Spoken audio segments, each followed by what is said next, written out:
Okay, they've been shoveling snow outside my house for literally hours. When's it all gonna end? If you haven't been on the internet at all in the last couple of years, and particularly the last couple months, to see the media's bloodthirsty mission to transform Pedro Pascal from an endearing, charismatic, down-to-earth actor into a hypersexualized pop culture icon, you may or may not be aware of this little show that HBO's put out called The Last of Us. The show is a dystopian drama based on the 2013 video game of the same name, and it has taken the entire world and our emotional capacities completely by storm. If you watch the show, then you know how absolutely devastating nearly every single second of it has been. And that is in credit to the creators, the cast, and the crew for bringing such heart to a story that, in the wrong hands, could have easily just become another basic, boring, dystopian zombie drama. Though I understand using the word zombie here is derogatory and taxonomically incorrect. So with that being the case, the show has become widely popular, and what comes with popularity? Critical acclaim, success and recognition for the creators and the actors, I don't know, Emmys, money for their seasons. I mean, potentially, but mostly it's just online debate. And though there's so much discourse around the show right now, from how absolutely scrumptious Pedro Pascal is, to the baseless, unjustified, and kind of sexist attacks on Bella Ramsey's acting abilities just because she doesn't look genetically identical to a fictional character. And I've seen many a comment complaining that Bella isn't pretty enough to play Ellie, which, yeah, I mean, the most important part of a 14-year-old girl's character in a video game is that she's attractive to the adult male audience, of course. Those are issues for another day, let me tell you. But today I wanted to focus on a specific aspect of the show that struck me in the last episode and that has been nagging at my mostly empty brain since then. So just to let you know, I'm going to be discussing the entire first season of the show and mostly the finale. So if you haven't seen it yet and you don't want any spoilers, go watch the show, because if you haven't seen it yet, what are you even doing with your life? I can guarantee you that anything going on in your life right now is worth putting on the back burner for 9 or so hours to go and watch this show. You will be emotionally destroyed. You will be morally destroyed. You will experience emotions that you didn't even think you were capable of experiencing. It will open up places in you that you'd rather not go, honestly. Will make you want to call your dad and tell him you love him. I mean, if that doesn't sound like a good time, I don't know what does. Okay, so that being said, the show centers around this apocalyptic wasteland 20 years after a predatory fungus takes over all of humanity, turning people into various stages of this. And Joel Miller is our hardened, stoic, no-nonsense protagonist. Of course, you need one of those. Who makes no mystery of his loathing of what is left of society, which is honestly relatable. If you've been around for society lately, it's not heading in a great direction. In the parallel universe of the show, things don't seem to be going that much better. So when Joel is tasked with smuggling this precocious teenager Ellie across the country in search of using her immunity to cure mankind, they end up on this long and winding path of heartbreak, trauma, survival, and this aching slow burn of parental love that made me, someone who hasn't cried for personal reasons in probably like 5 years, to a quivering, helpless, sobbing blob nearly every episode. And in the season 1 finale, at the climax of this crescendo of love, comes our ethical crux, when Joel, who is now contractually and officially Big Daddy to Ellie, makes the gravely selfish decision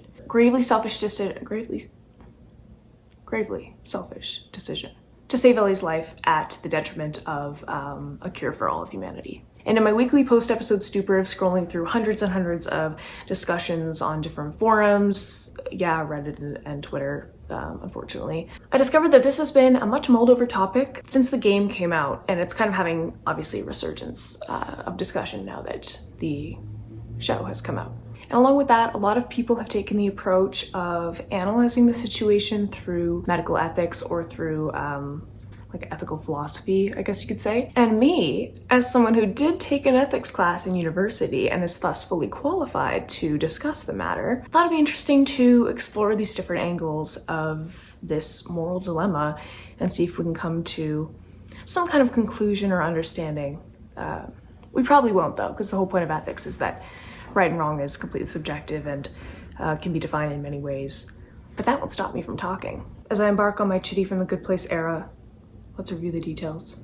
Ellie, from what we can see, has some form of immunity to cordyceps, the horrifying facial mushroom disease. And Marlene, the leader of the Fireflies, who are trying to make a cure, explains that the fungus in Ellie emits a chemical messenger that makes cordyceps think that she's one of them, providing her with this immunity. So the Fireflies' plan is to remove the fungus, multiply the cells in a lab, use those chemical messengers to make a vaccine, give it to everyone.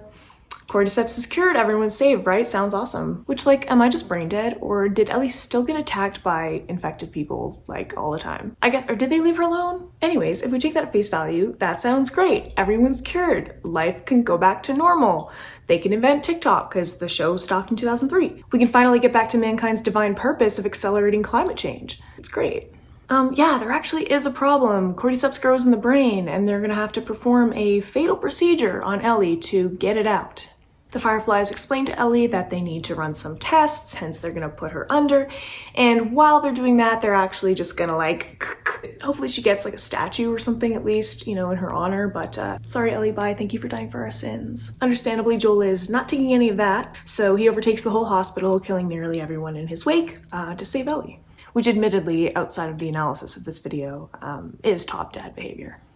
This scene ends with Marlene trying to convince him to do the right thing and save the world. And also she points out that it's what Ellie would have wanted, which is, to be fair, alluded to earlier in the episode when Joel says they don't have to go through with finding the Fireflies.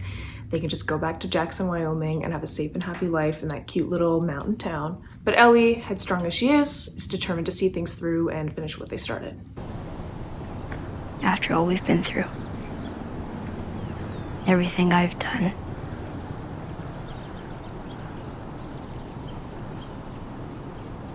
it can't be for nothing.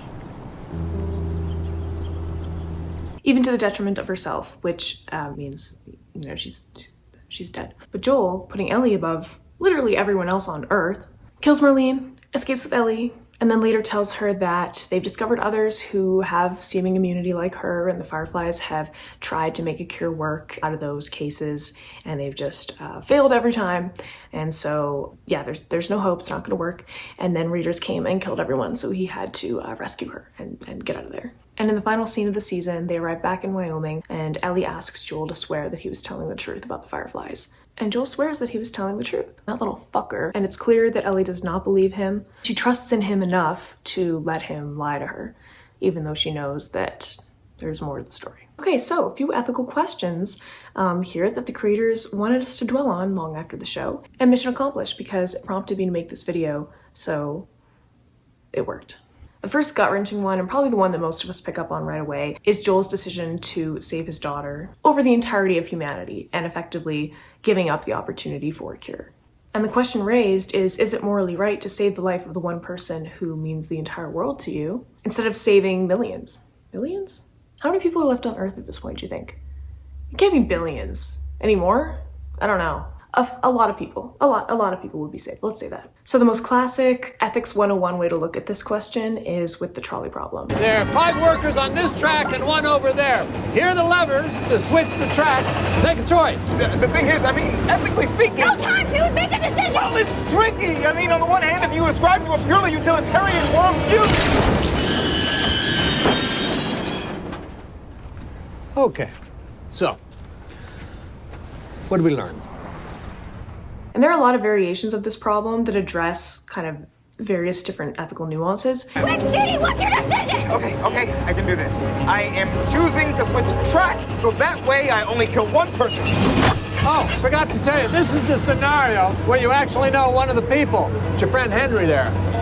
JD! How are you, mate? But the original one provides a pretty accurate analogy for this exact situation that Joel's in, so we'll go with that. When it comes to this question, there's kind of 2 schools of thought. The first one is utilitarianism, which is the belief that the best action is the one that results in the greatest good for the greatest number of people. AKA, kill Ellie, bye girl, sorry you had your chance. We're saving these millions of depraved individuals who are left on this earth. The other side, which is deontological ethics, argues that an action is inherently right or wrong, completely regardless of the consequences. Which side defines if an action is good or bad? Is it the intent or is it the outcome? Now, with either of these philosophies, Joel's actions still fall on the wrong choice side. If we look at utilitarianism, obviously Joel saves the life of one person who he cares very much about, and basically says, fuck the greater good. But by deontological ethics, he saves Ellie, which is inherently the right decision, right, to save someone, regardless of the consequence of humanity being lost. But he also goes and guns down like a whole shit ton of people. So inherently, that's not a good, that's not good either. To So Joel is put in the position on the trolley where all these people are gonna die if he does nothing, or if he decides to let Ellie sacrifice herself. All those people will live. Is it morally better or worse to passively let multiple people die, or to actively sacrifice one person to save them? And this ties into medical ethics principles of beneficence and non-maleficence. Beneficence entails acting in the well-being of others, so taking action to do something good. Non-maleficence is an intention to avoid harm or injuries to others. So you're not actively doing something good, but you're doing something to prevent harm or to minimize harm. And then maleficence is the act of committing harm.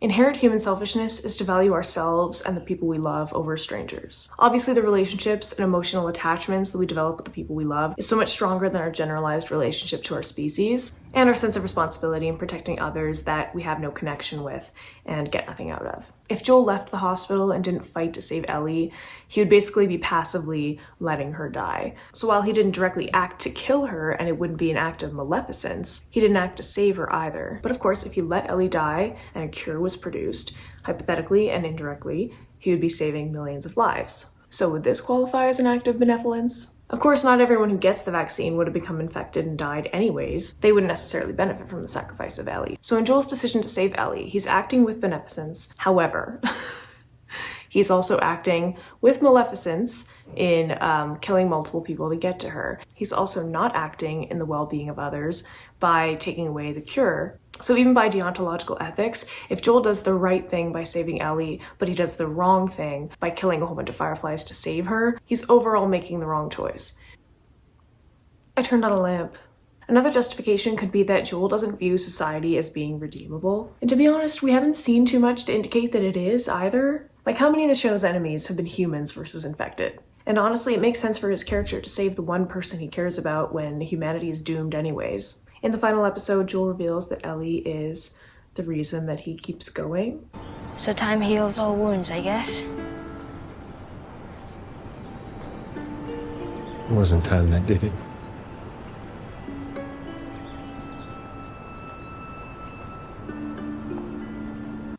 And from what we knew of his bleak existence in the years from the outbreak up until the point of the show, that seems accurate. Without her, his life is meaningless and not worth living, so what's the point of saving everyone else? I also think it's interesting to note that even with Ellie in his world, Joel's ideology around self-preservation hasn't really changed.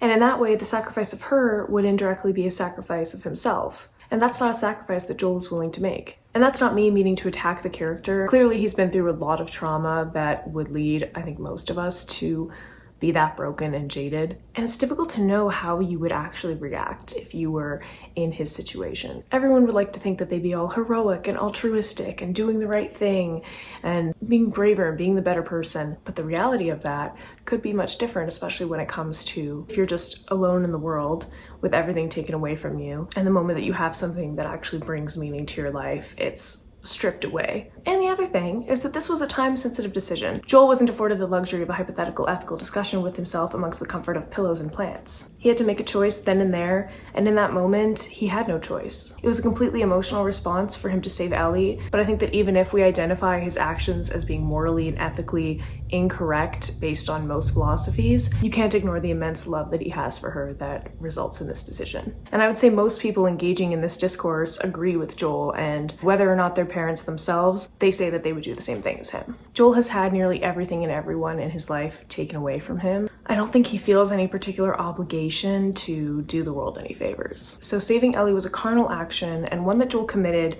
I believe anyway, fully with her in mind.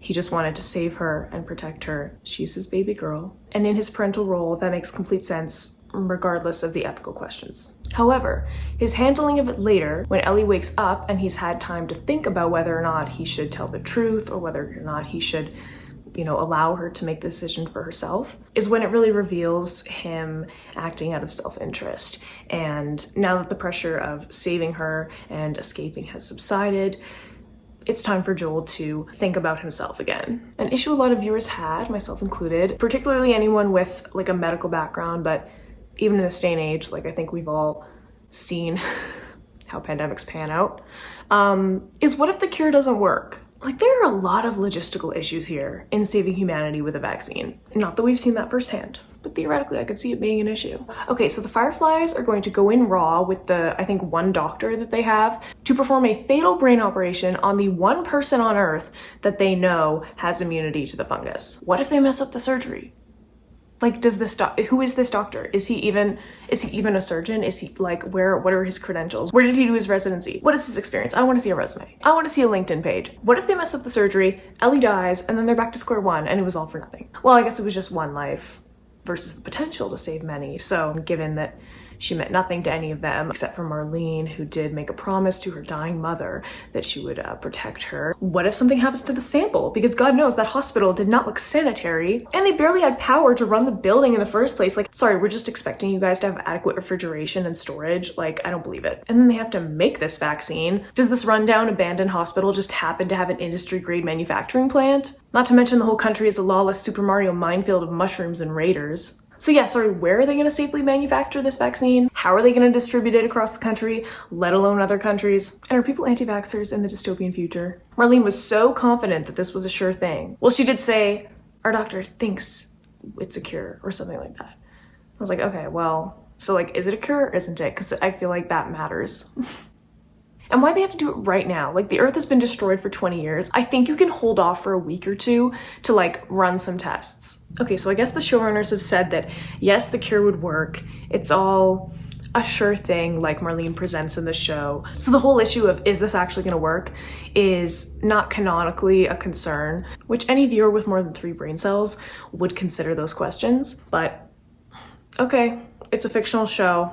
I'll take your word for it. Whatever, the cure works. I think considering the real life implausibility of the success of this vaccine adds a lot of nuance to the discussion of Joel's decision. Not that I think it would have played a big role in his thought process specifically, but from an ethical standpoint, is it right to kill one person to definitely save the lives of others? Potentially, given which side of the token you're on. But then how right is it to kill one person for a fractional chance at saving many people? At what percentage of the possibility of success does it make it ethical to trade Ellie's life? Makes Joel's position a lot more justifiable if we add in these factors, even if the creators don't necessarily want us to view it that way. If it was as simple as the Fireflies being ruthless and frankly incompetent in achieving their goal, there'd be no question to save Ellie over choosing them. But if this show is stuck to anything, it's that it refuses to take the easy way out.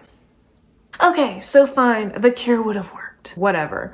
What else? Swinging on back to our multiverse of trolley problems, maybe it's one thing to actively save the person you love over potentially saving millions of people that you don't know. But what about all those people Joel killed in the hospital? I'm sure some of them have spouses and daughters and fathers and people they love, I hope. Or is Joel literally the only father figure in this universe?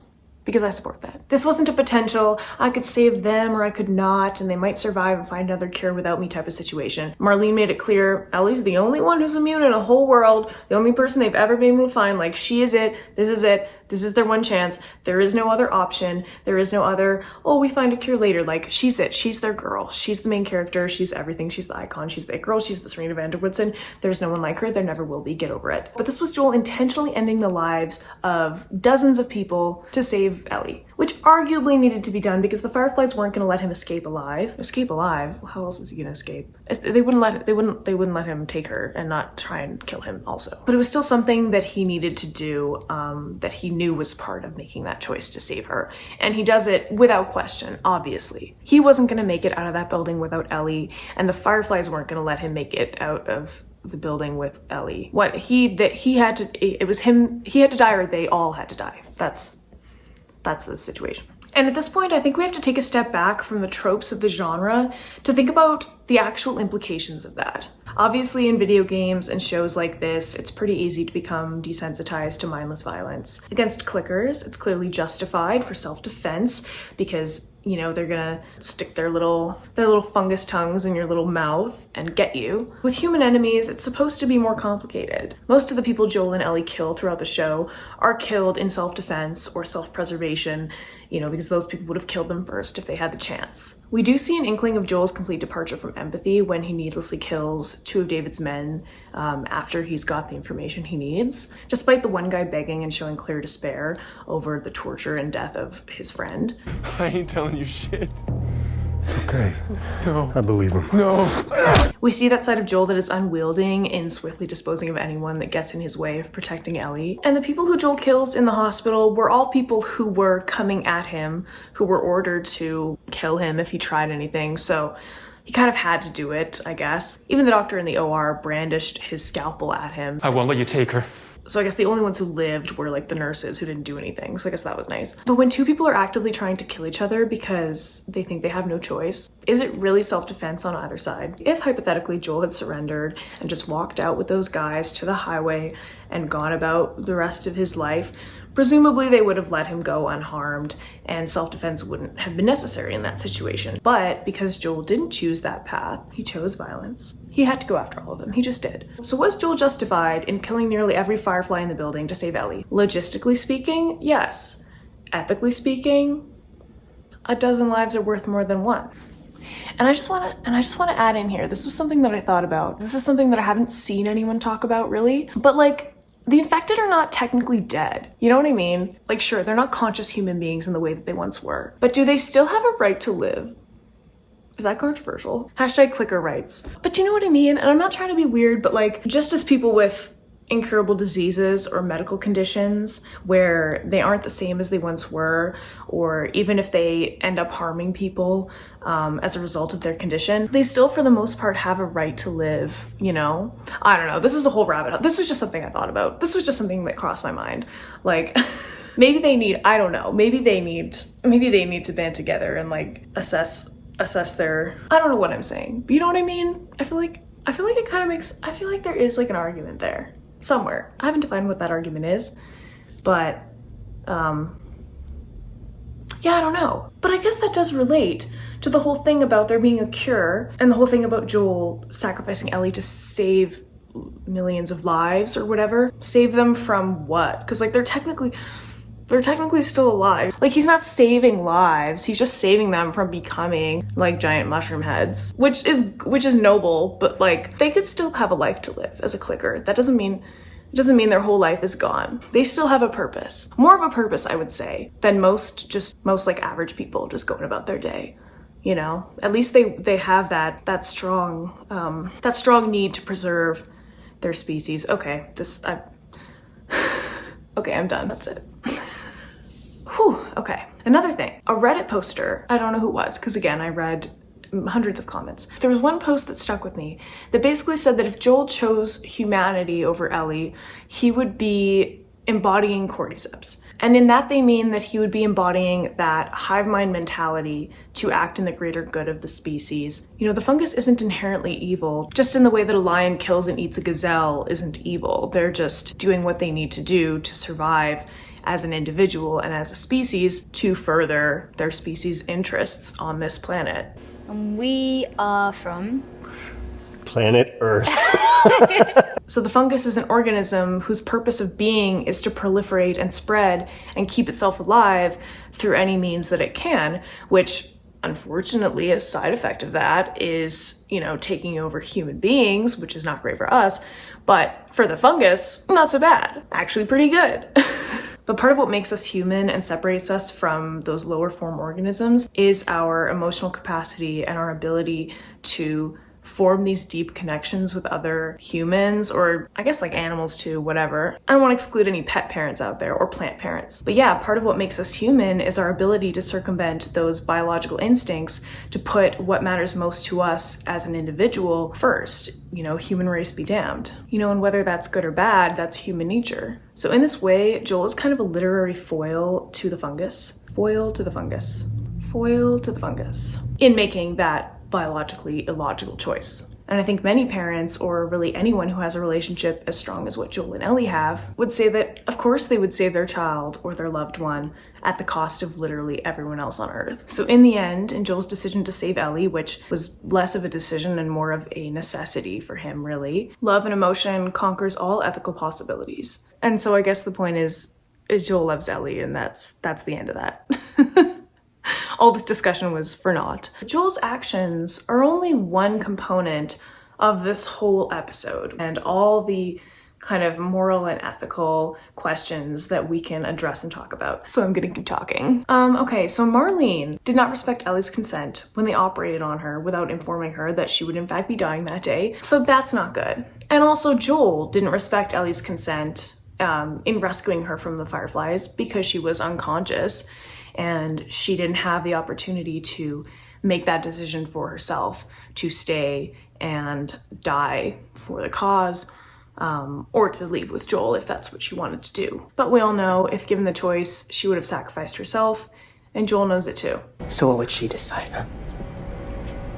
Because I think she'd want to do what's right.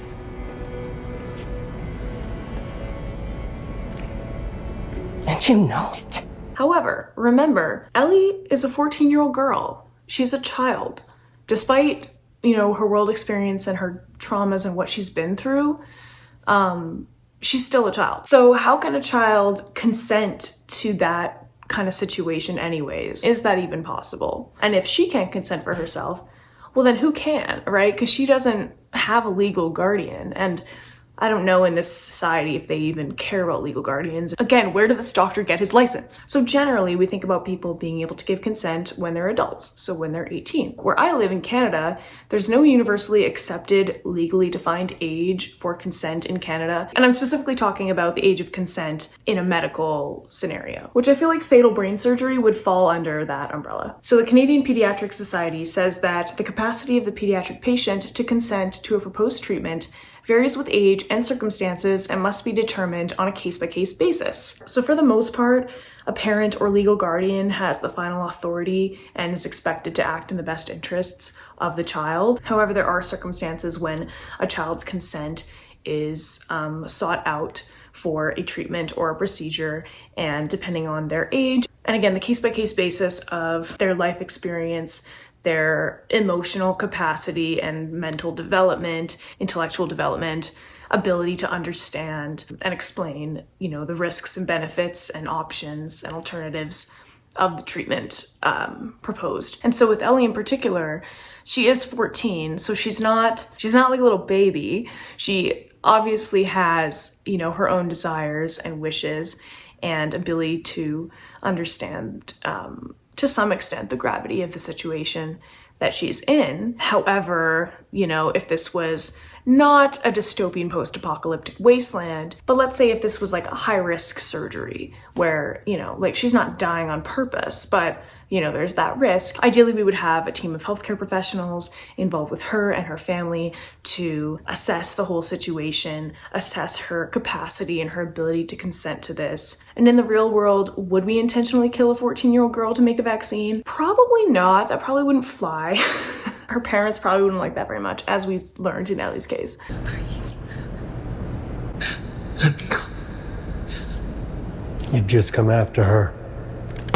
But yeah, there would be this whole process. Laws about the age of consent in medical contexts can vary quite a lot across different countries and different regions. So again, there's no clear-cut answer for whether Ellie would be able to consent to this happening to her. But I think it's an important thing just to note, especially since we've kind of seen Ellie grow in her independence and her ability to take care of herself and make decisions for herself throughout the show. This is kind of that ultimate point of her agency in her life thus far.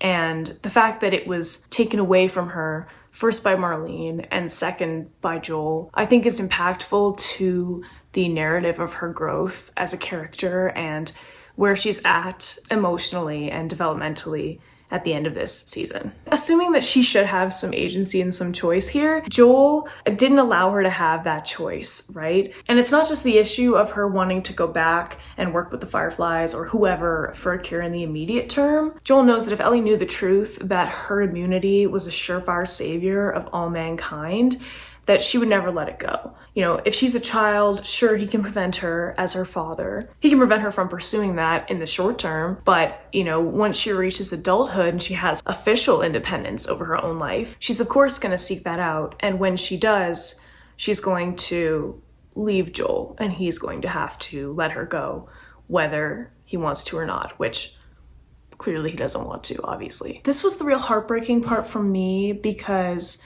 We see Joel regress back to this self-preservation, as I mentioned. In the beginning of the series, he understandably only cared about himself, treated Ellie as cargo, and when he would look after her, it was with his mission in mind of getting the supplies he needed to achieve what he wanted, right? To go reunite with Tommy. And as the season progresses, and we see Joel's love for Ellie develop and hers for him as well, to the point where they're both protecting each other and taking care of each other. Of course, in that final episode, Joel is still protecting Ellie, but in his decision to lie to her, it's not really for her sake. If it was for her, he would fulfill her wish to use her immunity to save humanity, as she wants to do.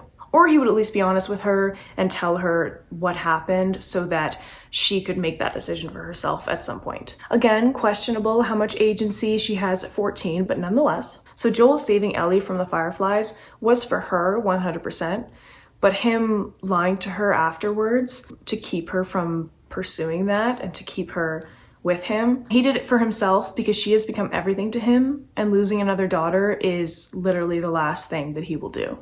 So where does all this flopping around bring us on the moral issue of this last episode? I'd like to think that I've highlighted some of the areas in which arguments can be made for different sides, with different philosophies or ideas of right and wrong to back them up. And that's the thing about ethics. You know, sometimes there is no right or wrong. It just depends what definition of right and wrong you're using. Personally, I understand and agree and support Joel's decision to save Ellie. It seems like the decision that any parent, or at least any good parent, would make. And given the state of human depravity in the Last of Us universe, I feel like he is more than justified. However, it was Joel keeping Ellie against her will and taking away that freedom for her to choose her own destiny that I think was the most difficult part to watch. Because you know his heart is in the right place and he wants to provide a good life for her. And that's the difficult to acknowledge heart at this ending, because for all the pain and vulnerability and emotional growth that unfolds, we see Joel in this new light as a flawed human being who doesn't always know best, and despite everything that he's willing to do for Ellie,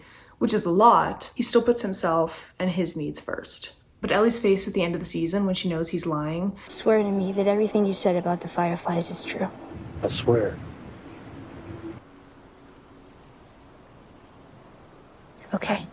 Feels like that moment that we all experience where we realize our parents are human beings too. They're not invincible, they're not all-knowing. They make the wrong choices, and sometimes they do bad things for good reasons. And once you realize that, there's no going back. Everything has changed, and suddenly you're standing at the edge of a world you thought you understood, looking into the eyes of someone you thought you knew. And sometimes that's more tragic than all the hurt you've ever faced. Okay, well, that took a solemn turn. If you like this video, or if you disagree with me completely, I'd love to hear about it. And I love art that makes you think and talk and seek out different opinions and perspectives. Because are we even human without our shared experiences looked at through different lenses? I think The Last of Us is so masterfully well done, and there's so much to be said for its exploration of human nature and relationships and our ability to grow and endure and gain strength from one another that I couldn't possibly talk about everything that I wanted to talk about today. And honestly, taking this approach was a little bit of mental health preservation because, yeah, this show destroyed me, and I'll never recover emotionally. But I wanted to scratch the surface of at least this one aspect and kind of get it off my chest and hopefully contribute something meaningful to the discussion, even if it's that infected people deserve rights. Sorry. I'll die on that hill. Someone's got to. But yeah, I hope you enjoyed, and I hope you're getting the therapy you need after watching this show, because yes, you do need it. We all do. And miraculously, I'm out of words. So I'll see you on the other side.